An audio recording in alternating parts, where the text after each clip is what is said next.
Good afternoon, Saints. This is your pastor. It is April the 1st.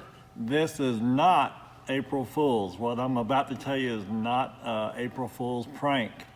Last night, my wife told me that the governor put out that he wants everyone in Texas to stay home for the month of April, which means that we're going to try to model respecting authority and community involvement by doing just that. So we will not have church services in the building all of April. We will continue to have services online. This is an opportunity for you to work on your spiritual life, to practice some devotions maybe that you haven't had time for, devotions such as prayer, devotions such as reading your Bible. Get your book out, In His Steps, read it. Some things that I want to make sure that you are reminded of, and that is we will continue to have church services online at littlefield.online.church. I want you to be the church as well. I want you to call people that you know could be susceptible to the virus and tell them, encourage them to stay inside. Ask them if they have needs that either you can meet or that the church can meet. I have several people in our church that's willing to go to the grocery store and get items for those that need to stay in the house. But most of us, all of us, really need to stay in the house as much as we possibly can. But if you have a need, call the church.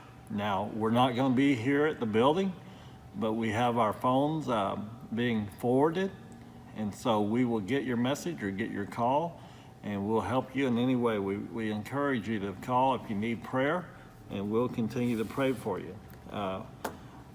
In reading the Bible, I'd encourage you to read the Gospels or read the book of Acts. The book of Acts is really important for us right now to think about as we think about the church.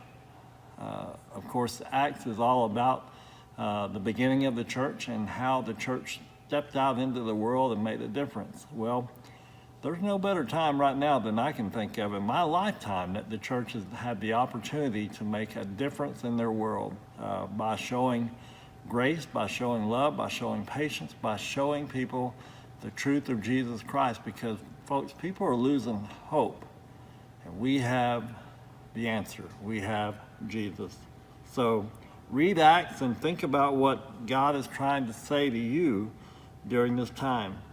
I encourage you to focus on your priorities, what your priorities are in life, and choose to make deeper commitments to those priorities, not only now, but when this pandemic ends. And lastly, I just encourage you to pray. Pray a lot. Pray for your family, pray for your community, pray for your nation, pray for this world.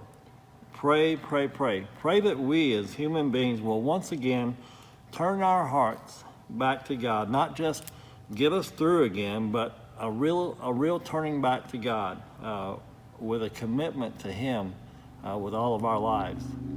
The church is in a strange position now, and it's time for us to step up and be the church, not only in this pandemic, but after the pandemic.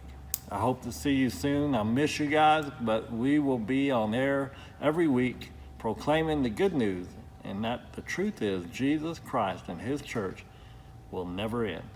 God bless you all. We'll see you.